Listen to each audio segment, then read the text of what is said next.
రెడ్డి గారు ప్రెస్ మీట్లు పెట్టి చెప్తా ఉన్నారు. అన్ని వాస్తవాల మీద నిలబడండి. మీరు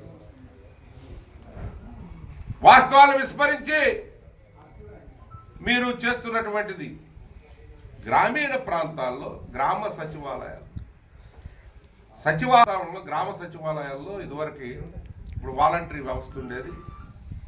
అసలు 2 సంవత్సరాలు 2.5 సంవత్సరాలు కరోనాలో కూడా ఈ ఆంధ్ర రాష్ట్ర ప్రజలను ఆదుకున్నటువంటి జగన్మోహన్ రెడ్డి గారు వాళ్ళకి బటన్ నొక్కో ఏదో చేసి ఆ వాలంటీర్ నాకు ఇంటికి పంపించి వాళ్ళ మెడిసిన్ పంపించి వాళ్ళ ఆహారం పంపించి 2.5 సంవత్సరాలు ఆదుకున్నటువంటి సందర్భం మనం చూస్తా ఉన్నాం. ఆయన పాలించింది 2-3 ఏళ్లే. 2 ఏళ్ళు కరోనాలోనే పోయి బయటకు వచ్చే పరిస్థితి కూడా లేదు. గడగడలాడిపోయారు ప్రపంచంలో. ఈ యొక్క పెట్టుబడిదారులకు కొమ్ము కాసే విధానం ఒకటి, పేదలకి వైద్యం విద్య అందకుండా చేసేది ఒకటి. ఇంగ్లీష్ మీడియం ఏం చేసిందండి? ఏం పాపం చేసుకున్నారు ఈ పేద ప్రజలు? మీ మనవాళ్ళు మనవరాళ్ళు మీరంతా మీ ముఖ్యమంత్రి గారి మనవడు, ఈ వైద్య శాఖ మంత్రి అయినటువంటి లోకేష్ గారి కుమారుడు ఎక్కడ చదువుతున్నాడండి? ఎక్కడ చదువుతున్నాడు? దేవాంశ్ ఇంగ్లీష్ మీడియంలో ఇంటర్నేషనల్ స్కూల్లో చదువుతున్నారు. మీ మనవాళ్ళు అందరూ కూడా, మీ మంత్రివర్గంలో ఉన్నటువంటి వాళ్ళు, మీ లీడర్స్ మొత్తం కూడా మీ పిల్లల్ని ఇంగ్లీష్ మీడియంలో చదివించాలి. అదే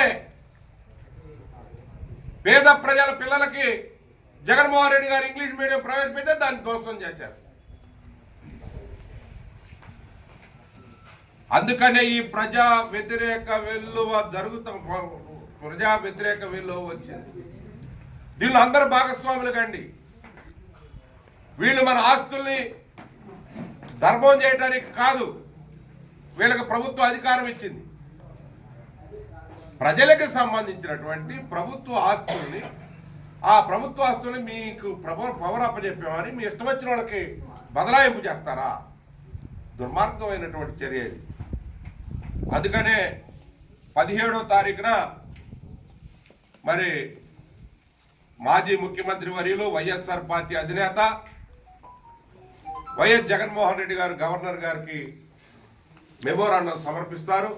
ఆ రోజు కూడా నాయకులంతా కూడా ఈ వారం రోజులు దయచేసి నిర్లక్ష్యం చేయకుండా ఈ వారం రోజులు కూడా, అంటే రేపు 10వ తారీఖున, 15వ తారీఖున, 17వ తారీఖున ఈ 3 డేట్లు కంపల్సరిగా ప్రజాస్వామిక వాదులు, వైఎస్ఆర్ పార్టీ కాంగ్రెస్ శ్రేణులు మొత్తం కూడా అందరూ కూడా ఈ 3 రోజుల్ని